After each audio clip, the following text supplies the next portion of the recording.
Ladies and gentlemen, yet another engaging panel discussion on AI powered CX, transforming digital banking. And to moderate this session, may I please invite and welcome on stage Mr. Sumit Gwalani, co founder, Money. Let's welcome Sir on stage. And in our panelists, a warm welcome with a round of applause is great. Thank you, thank you.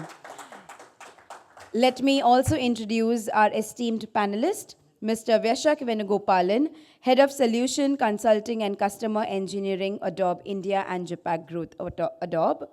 Mr. K. Kesavan, General Manager, Yono Businesses and TF Revamp, State Bank of India. A warm welcome, sir.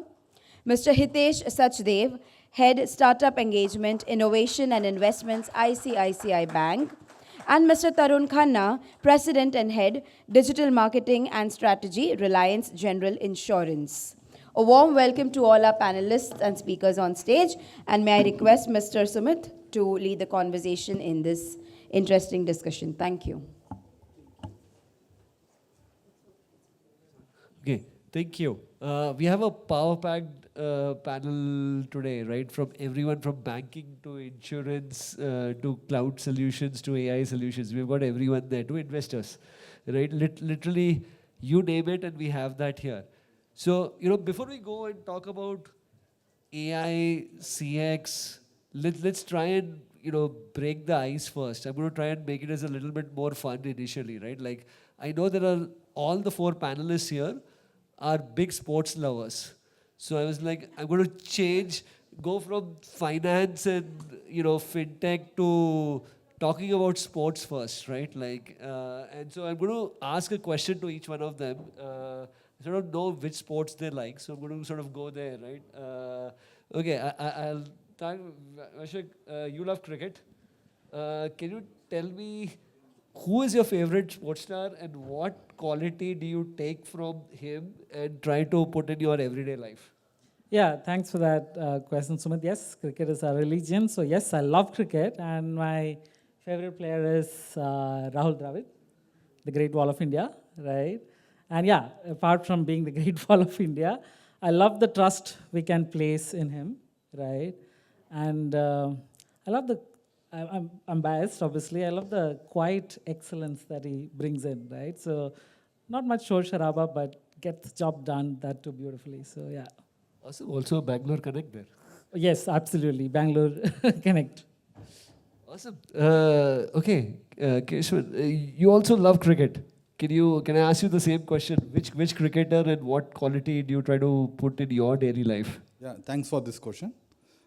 Like Mr. Vyshak, no, I also love cricket, and the sports person is MS Dhoni, because he's a Mr. Cool, right?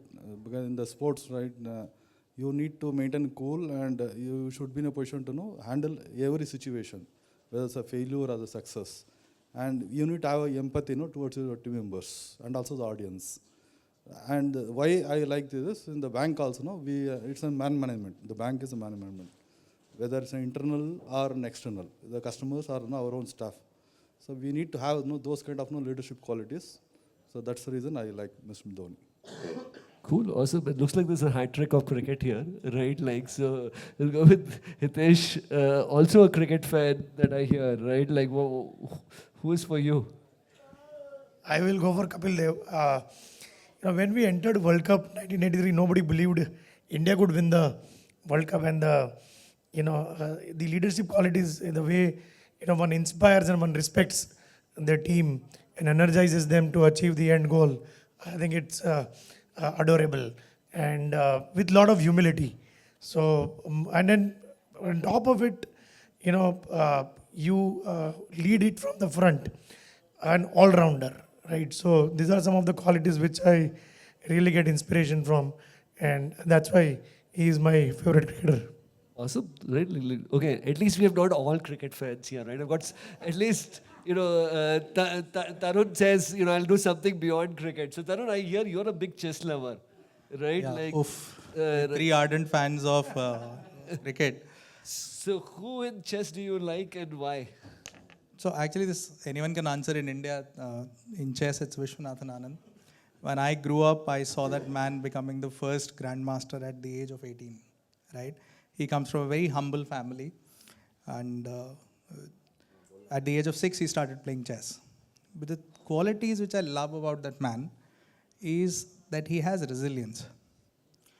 He has shown the ability of staying calm in very tense pressure time zones. In a game of chess, you can understand, and ability at the same point in time to think moves much ahead than your competitor, right?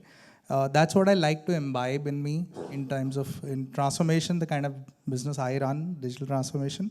It's very important to be able to have the mental ability to think a few moves forward, and also the agility to change mid-course. In a changing environment, it's very important to know that. So that's what I love about him.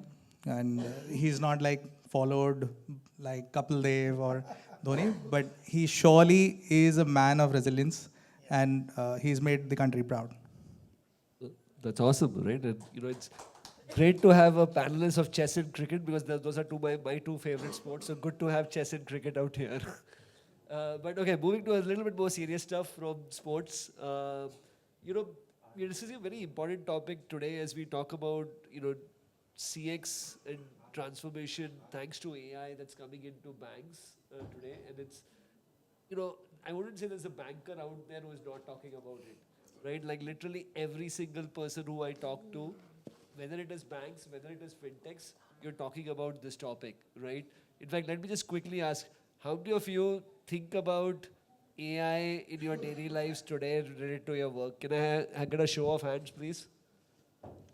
It's almost everyone, right? Like here, that's really what we are talking about. So, Or maybe another question will be, how many of you think that AI will replace you? yeah, actually, that's a good question. Let's go with that. How many of you think that AI can potentially replace you?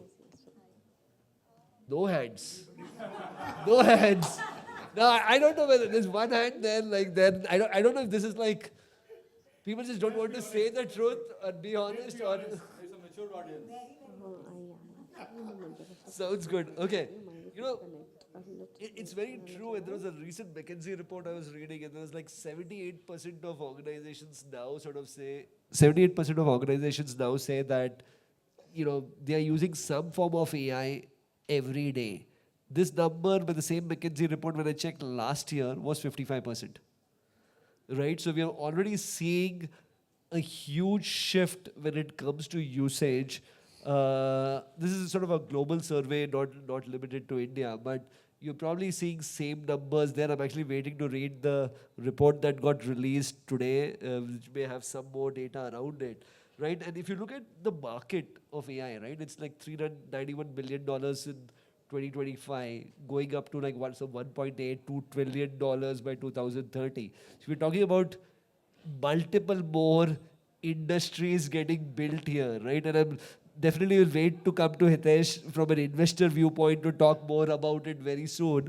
But that's really what we are talking about here. This is just setting the stage before I go into what each one of them are actually seeing in their daily lives and where they see over the next 2-3 years, right? So let me start with just defining AI first, right? Or defining CX AI first. If I have to ask you, what are the core components of customer experience that AI will transform over the next few years, right? And I'm going to, start that with Vyshak. I think, with Adobe, it's already doing that in banks. So maybe let's start that with you. Yeah, absolutely. Though I would love to start with 3 technology component, but we are talking about CX. So we should talk about what do the customers really want and how does AI can transform that, right? So 3 things in my mind, right? Customers definitely are shouting on top of their voice these 3 things. One is know me, right? Which is, hey, you know what? I've trusted you. You better know me and don't act and treat me as if you don't know anything about me per se at every turn in the relationship that I have with the bank or a brand per se, right?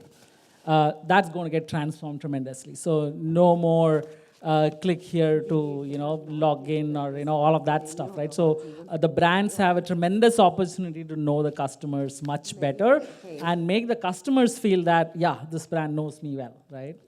The second thing is show me, right? And the show me is, don't show me what you want to sell me, but show me valuable stuff, right? Which matters to me in the context that I'm actually coming from, right? That's a very important component that AI is going to actually transform. Gone are the days where I have prepared the next best offer last night and I will send it to you tomorrow.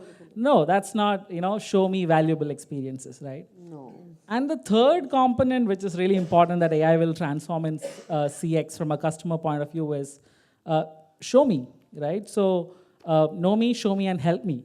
So I'm here. When I'm in trouble, that's when the real customer experience and the value of a brand can stand out, right? So help me in the moments that really matters, right? Because I don't really care about whether you have the best of line AI technologies or LLM behind the scene, but what I care about is the relationship with the bank, which should help me in the moments that really matters, right? So all these three things will get transformed with AI. The floor is going to get lowered. What does that mean is many more players would get an entry into this game of know me, show me, help me. And at the same time, the ceiling is also going to get elevated. So those who are good at it already, many of the banks are already very good at it.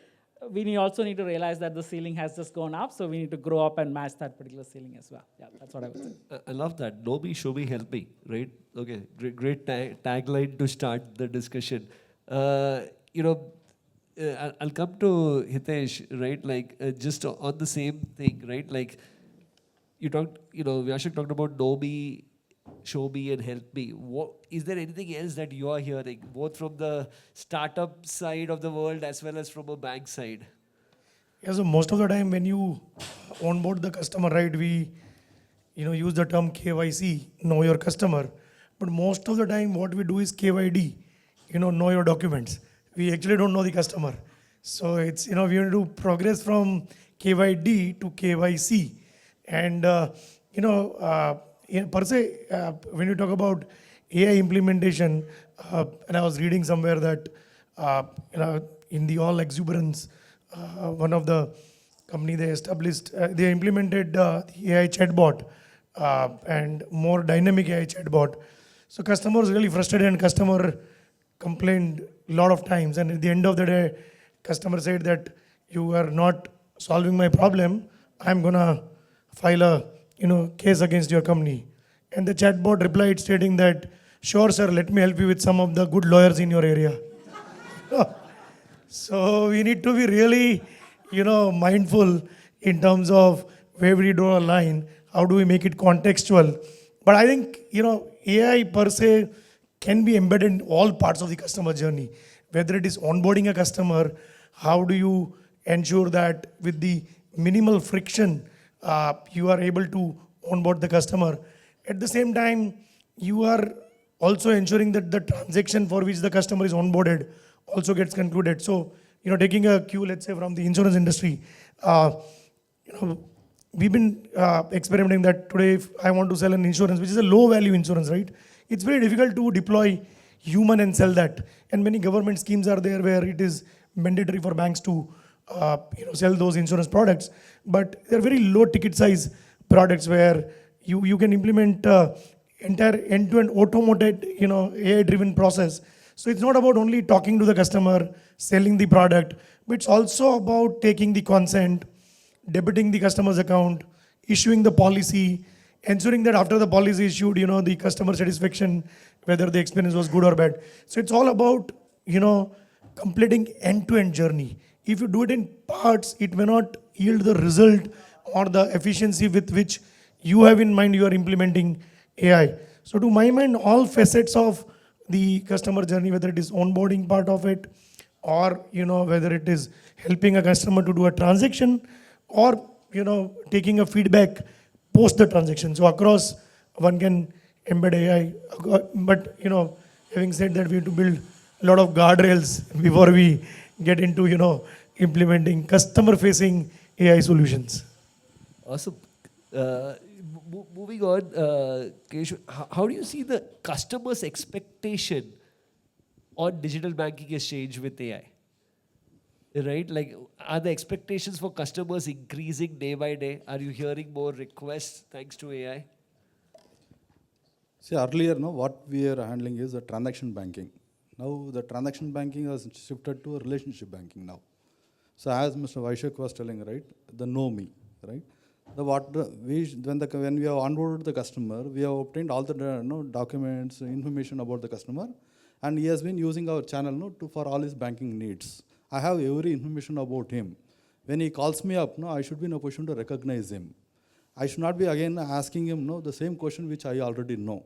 So just for the validation purpose, you can ask 1 or 2 questions, but not know the entire information what you know. You should not be asked. Just to quote an example, right? So when I was traveling from Bangalore, I lost my baggage. When I was trying to call up an airline, they asked me, what is your name? What is your mobile number? I am calling from the mobile number what is already registered. They asked for the PNR number. They know very well that I have registered, I have booked my ticket, they know the PNR number. So at that point of time, I am in the tension, right? I should not be asked to provide those informations. All that I need is a solution. The same way in the banking also, what the customer need is a hyper-personalization. So we should be in a position to understand the customer needs and be proactive in extending those requirements. Like during the COVID, right? Everybody was afraid that customer may not be in a position to go to the bank and avail the finance. So banks came out on their own proactively and brought the AML-based tools like pre-approved loan, pre-approved business loan and all. We gave that kind of cushions to the bank customers. And the next is omni-channel experience. Now I am starting my journey somewhere in the mobile or online, but there is a break. So I wanted to continue my requirement, right? When I go to the branch officers or whoever is sitting in the branch, they should be in a position to pick up my the earlier instance and to continue my requirements and serve it.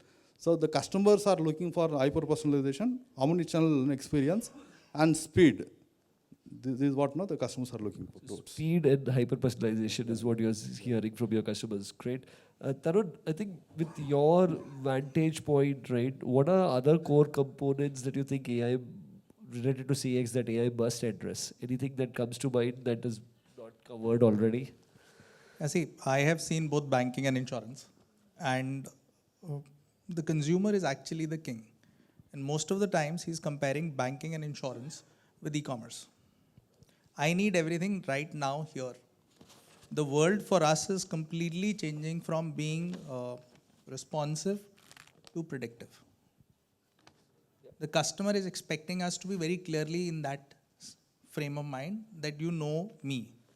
I bought a policy, now I have a claim.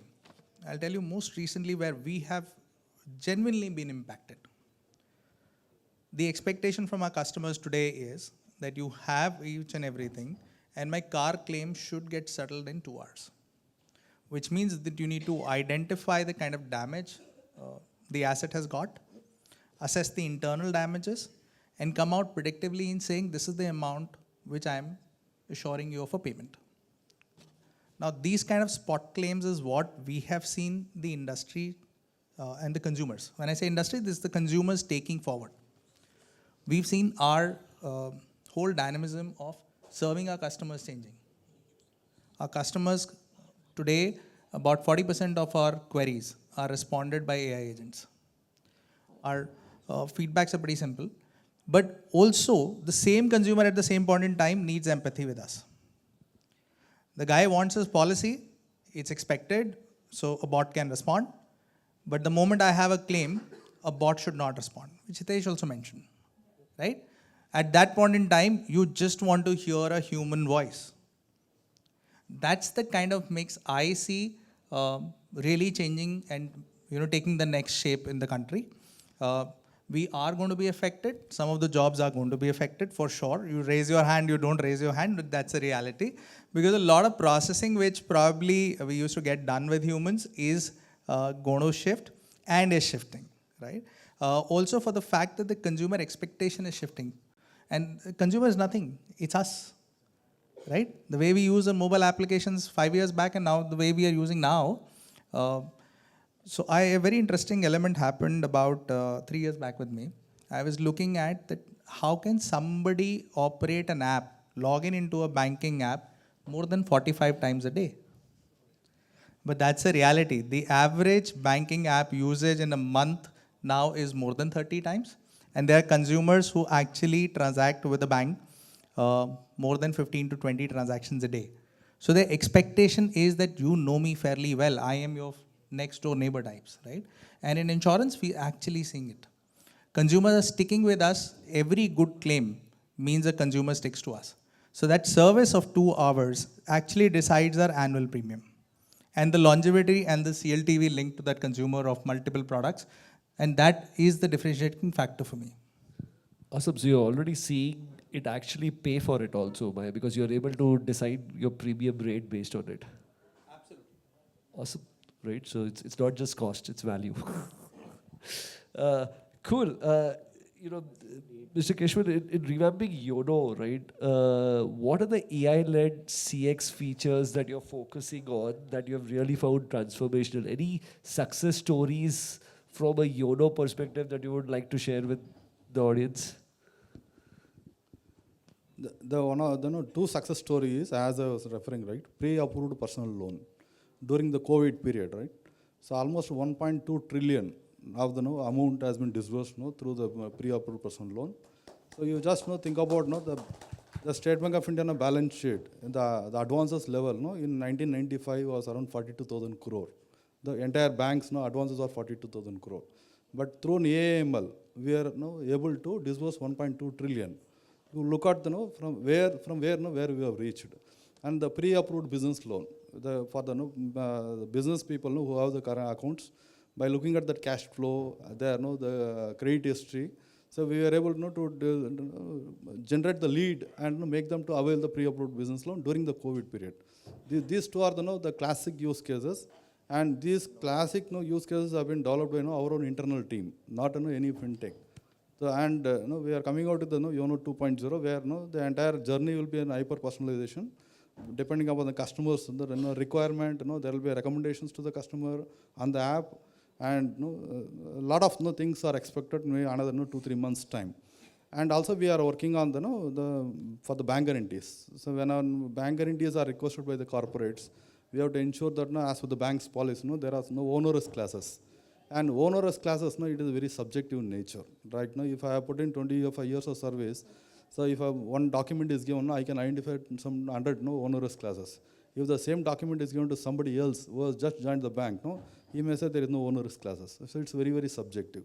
But the bank now being we are handling the public money, right? So there must be a uniform approach. So we are trying to adopt the AML there, so that the AML will try to detect which are the onerous classes, and it is left to the officer who is processing to take a call and to proceed further. So these are the cases that we are handling. Awesome, great examples already in action. Hitesh, I'll move on to you from what's already done to your sort of that vantage point of investment, innovation, and engagement. What are the kind of AI CX models that you're seeing out there that is catching your attention, or even startups that are catching your attention, right? And examples of both what as an investor angle is making you sound, oh, this is interesting to invest in, and where are the real necessities from a bank perspective? Now let me ask to the audience, how many of you feel that NVIDIA is undervalued, overvalued, or rightly valued? It's almost 4 trillion. Undervalued? How many of think undervalued? Overvalued? Quite a bit.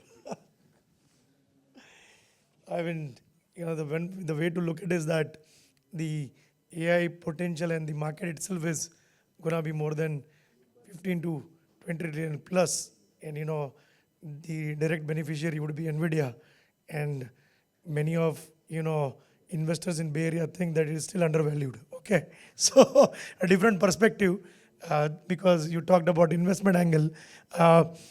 Some of the success stories I want to share where it has yielded fantastic results for us as a bank. We work with startup ShedSure. They are helping us to analyze satellite data with their AI engine and build solutions in our agri lending business. So erstwhile we used to ask farmers about a lot of data, but now we just need the lat long and the perimeter of the land, and basis the satellite data, we are able to assess the income of the farmer. And also, when we are doing collections from the farmer, they also give us the heat map of the harvesting season. So based on that, we are able to bring in a lot of collection efficiencies also. Another startup we are working, I think Impact Sure, the team is here, Dharam. They have actually enabled us to process bank guarantees. 60% of our bank guarantees are processed online, right?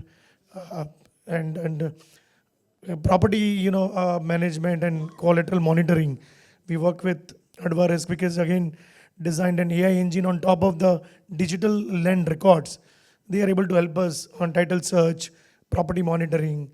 So, and a very scaled, volumes which we do with all of them. So it's not, a small POC kind of a use case, but it's really, really at scale we are kind of implemented. Then it's all bringing customer delight. If you are able to give a loan to a farmer without asking any data from the farmer, or you are able to process bank guarantees without asking much of the documents from the, your customers.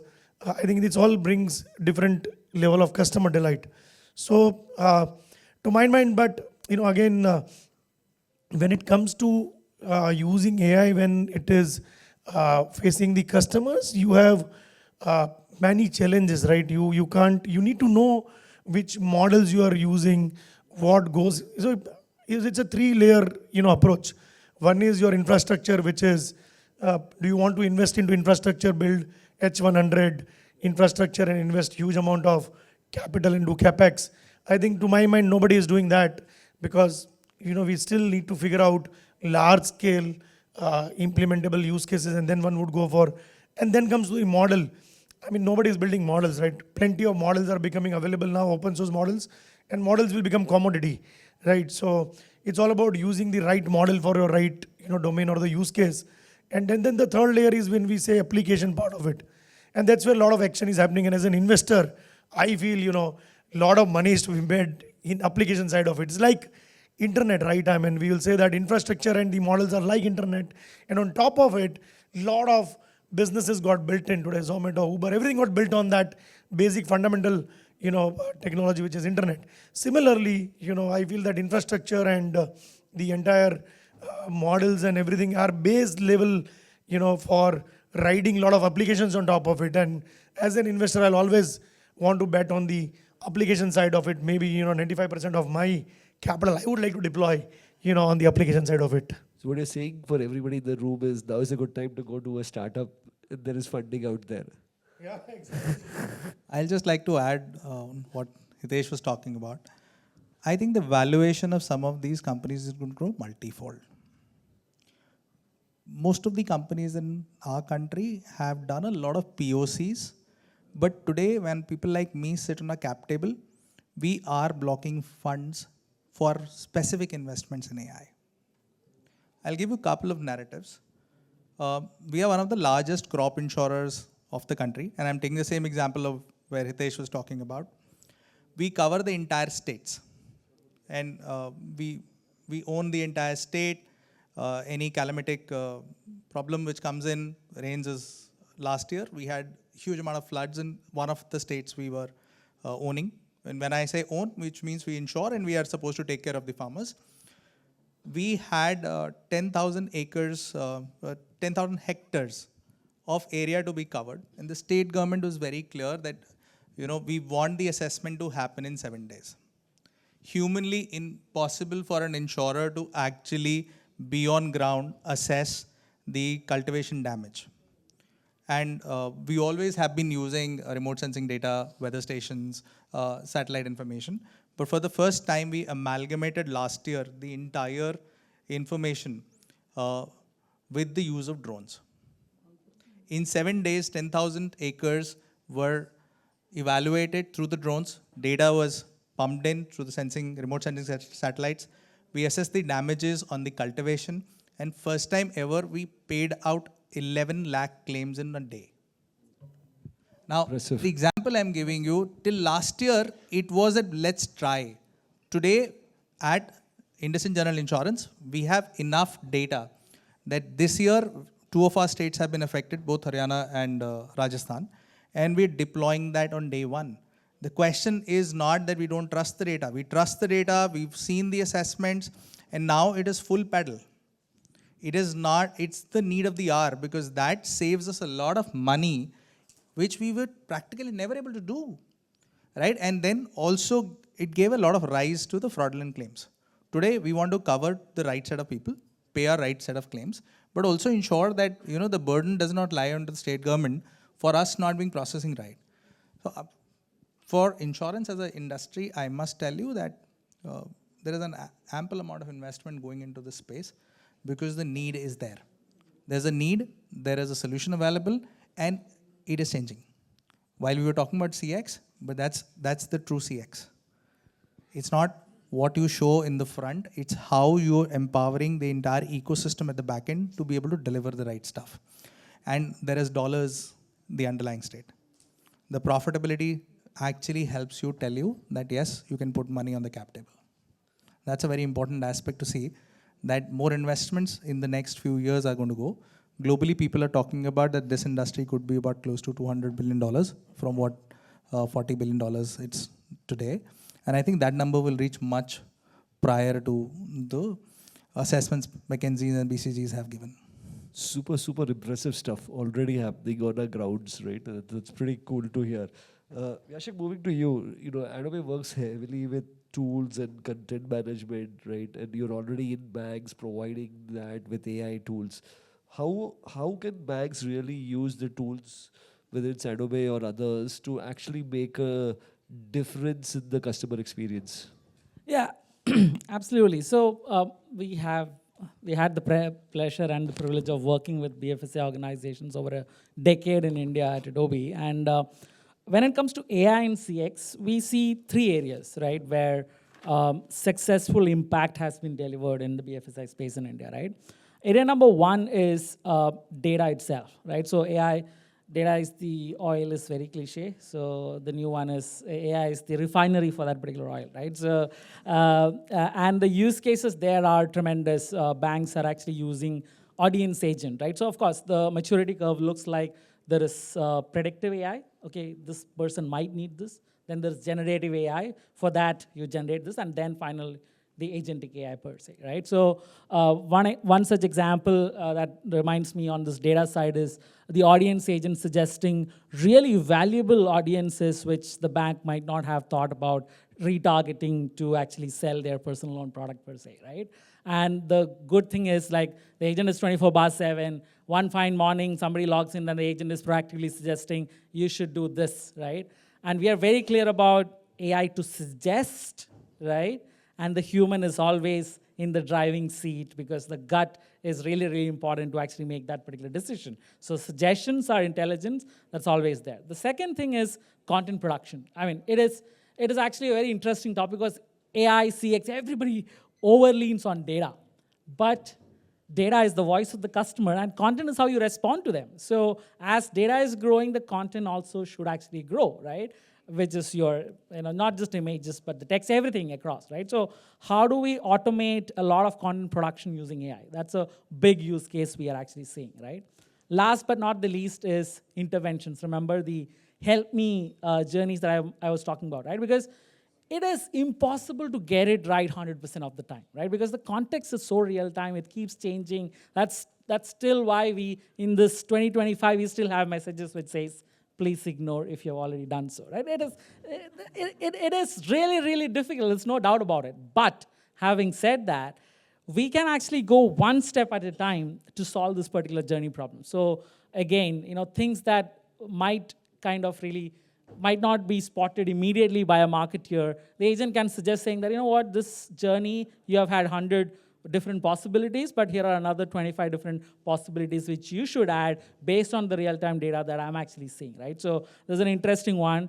A bank kind of reduced their call center call just by agents suggesting, saying that most of your calls are actually about password reset and login issues and stuff like that, you should create FAQs and pages to actually divert that call center traffic, which will save you some money per se, right? I would like to close by saying this AI and CX, which is, one thing which I found very relatable is the Marin's law, which says that it's a law which says, it is 100% sure that you will overestimate the impact of new technologies in the short term, and you always underestimate the impact it will have on the long term. And it is very, very important to, and I found that and it's a law, it's not just any statement, and we have seen that with cloud, mobile, internet, and so on and so forth, and you'll see that with AI and CX as well. So, yeah. Makes sense. You touched upon a little bit, which I'll ask Keshwan around, while we have talked about all positive things, there are still challenges out there, right? In doing this transformation out there. What are the challenges that, say, an SBI has faced over the last year or two when trying to adopt AI? And how have you tried to overcome them? They could be regulatory, they could be data related, they could be localization related. What are the kind of challenges you have seen with AI? So, being the banks, that largest bank, which is called, the mirror of Indian economy, we need to ensure that data of the customers are protected. So the local data localization. So that is very much important. Whenever we talk to any fintech, we first and foremost question is where the data resides. If anybody says within India, if they can prove, then only our journey starts. That is the one, localization. Number two is the challenge that what we encounter is how do we prove that the AI, what they are talking about is really an AI or it's a rule based. So being a general bankers, I am not capable of analyzing and taking a call and reading the code whether it's really an AI. There is no AI, because I have to only depend on what the other guy is telling, right? So this is one challenge, which we have the solution. What I see is only we have to subject to the audit, or we need to involve our own AML team to ask more questions and get a clarifications. So, and the next one is, we have different regions in the bank, the development region, the testing region, the pre-prod region, and production region. Now, if I want to go forward for any AML tool, right, I have to ensure that it is properly trained, and we do the POC. Now, when I do the POC, on what basis I do the POC? Because I cannot do subject my live production data to the POC, because it's a customer the data it is. Without his consent, I will not be in a position to experiment his live production data. So what we end up in doing is we try to mimic, extrapolate from the available information. We try to generate the fake documents. Based on that, we try to do the POC and come to a conclusion. When we do that, the challenge remains is the scalability. Whether, because as now we say that we have almost 52 crore customers base. Now whether the AML tool, what they are trying to provide, whether it is scalable in my organization. When I am saying the bank guarantee, from the day one, I will be issuing the thousands of bank guarantees on day one. So it should not happen that I do the POC with limited number of training data, but when it moves to the production, it is not able to cater to the requirement of the bank. So scalability is another challenge that we foresee. Okay, so for everyone in the room, if you're going to make pitches to banks, ensure you have answers to these questions there. Moving on from the present challenges to the future, right? And then looking at both Hitesh and Tarun for this question in terms of, okay, where do you see us 2 years from now, right? AI, is the progress you've seen exponentially happening from what was possible 18 months back to 6 months back to now. It's sort of grown exponentially. Where do you see the next 2-3 years in terms of use cases completely transforming, CX in banking or insurance? So on the, individuals, if you ask, everybody is using Chat GPT, Gemini, Grok. So I would say the adoption at the individuals or the customer side is super high. Enterprises are, playing a catch-up game, and rightly so, because of, one needs to think about scale and put proper guardrails once you go, full bloom. 2 years from now, I feel that, so like my daughter is, used to book a cab through Alexa, fixing appointments through Alexa, right? So it would be like agent talking to an agent, right? You would have co-pilots and agents, maybe customers will also deploy their agents to communicate with your agents, right? So it would be an interesting way to see that somewhere today we see the models which are human in the loop models, and then we'll see more human on the loop where humans will just supervise how it's functioning. Today you still have a backup as a human if something fails, but we'll move gradually from human in the loop to human on the loop. And use cases, a lot of use cases on the enterprise side, and especially in banking, on the efficiency side, ops side, it's already getting implemented big time. Customer facing, still, because you can't have, you need to have models which are auditable. You need to have models which are unbiased, right? Because when, as a financial institution, when you expose your front end channels to the customers, you need to ensure that you follow the guardrails. So that will take some time, but I think large part of the use cases will get built on the back-end automated workflows. How do we get the entire ops? Probably people raise hands that they are not going to replace, but now we have companies which will be run by AI. CEOs are AI. Forget about people on the ground, but you will find in next 3 to 5 years that AI is the CEO of the company. Okay, so unless we don't keep learning fast and adopting AI faster and faster, there is a high chance of we getting replaced by AI. So that's my bit. Tarun, quickly from you. So I definitely see the adoption growing much beyond the current levels. Two things are completely going to change. One, the trust on the agentic tools to respond, which means a lot of bottom end of the work we do for processing low cost claims will become completely AI driven. I'll give you examples which are real. And today, yes, there is a lot of co-sharing which happens, co-ownership happens. There is a model which tells you something, the agentic then prepares the snapshot, but a human underwriter still looks at it. From an insurance standpoint, there is a windscreen claim. Do I need an underwriter today? Yes, because the trust is not built. In 2 years from now, we'll have enough data on trusting the ecosystems and also know the fact that human errors today happen. But a lot many times our expectation from anything in AI and CX is it should be 100% foolproof. And my team generally laughs at me and says, proof leke aao. Right? So the proof is getting built now. Another couple of years, you will see that getting implementing 100% of the times and the customer being completely aware of the fact that he's interacting with an agentic AI. Today, we hide it behind something.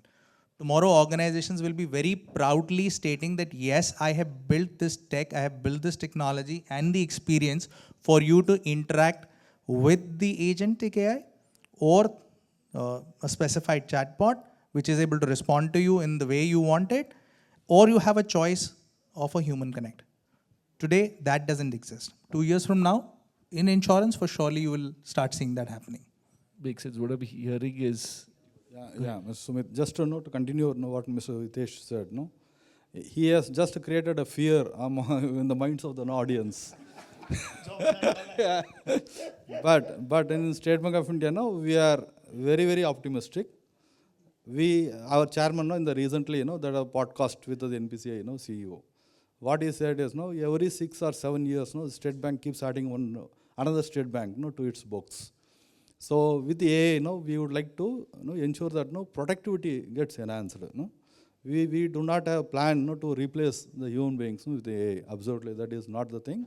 But we wanted to ensure that the AI acts as a co-pilot to the employees and ensures that it serves to the customer needs to the best satisfaction. We retain the customer in our books, and we invite and onboard more and more Gen X and Gen Alpha and Gen Beta customers. That is our the thought process. 30 seconds from you. Can I get hands up in the meanwhile for anybody who has questions? We'll take one or two questions. Vyshak, but if you want to add 30 seconds. Just a quick comment, which is what we actually say inside Adobe, which is automate the mundane and amplify the meaningful, right? AI is going to put time back in your calendar so that you can actually apply the stuff which you have kept, on hold for some time. So automate the mundane and amplify the meaningful. That's going to happen. Cool. We'll take a couple audience questions quickly.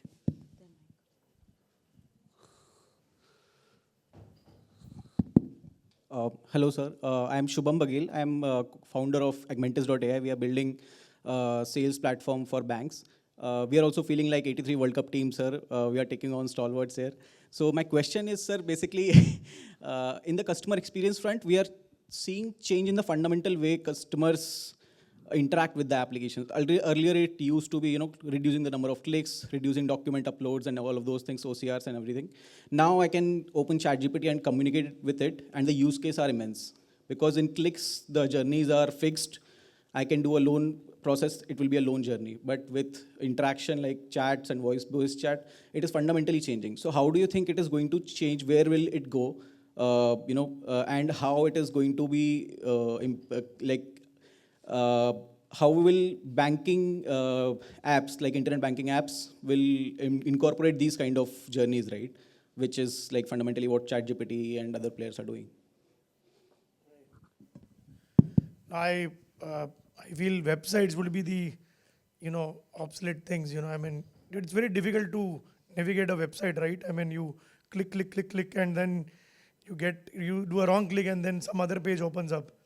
Instead of that, why do you have a website? Put a simple box, whatever a customer wants to ask, one can ask. And also, a lot of things are already getting automated. Let's say you can do transactions through voice, give commands, do transaction through voice. So that we'll see. And I think it's all about balancing the other aspect, which is security. Like one part is the convenience and the second is security and the third part is reliability. See, banking apps is all about when you want to do a transaction, it should get done. Even smallest of the delay can cause financial loss to the customer or to the end user, right? So, to my mind, the paramount thing is reliability, right? If you are trying to do a transaction through a mobile app or internet banking, it should get through. And that's the most important aspect. And then we come to the part of convenience, security, and all those aspects. And security, with a lot of digital adoption rising, people keep sharing their passwords, OTPs. A lot of these things are, as we, and there will be sophisticated, AI-driven tools which will be used by the fraudsters. One also needs to up the guard in terms of the security that, the customer don't fall into the traps, right? I mean, so those things will become more and more important as we move forward in this journey. Yeah, I'll just take 5 seconds on that because we have very clear POV on this, which is the zero-click discovery is already happening. If you watch your traffic, you know that, right? People are discovering. That means zero-click servicing is also very near, right? For sure, right? What we can do is just how SEO rocked our bot, right? There will be GEO rocking our bot as well. So we need to be prepared to actually handle that for sure. There is no two ways about it. I think we have run out of time. So, but we'll take it offline if there are any questions. Just want to give a quick round of thank you to all my esteemed panelists. Thank you, gentlemen. Quite an insightful session that we witnessed here. Please join in for a group photo before you leave the stage. And thank you once again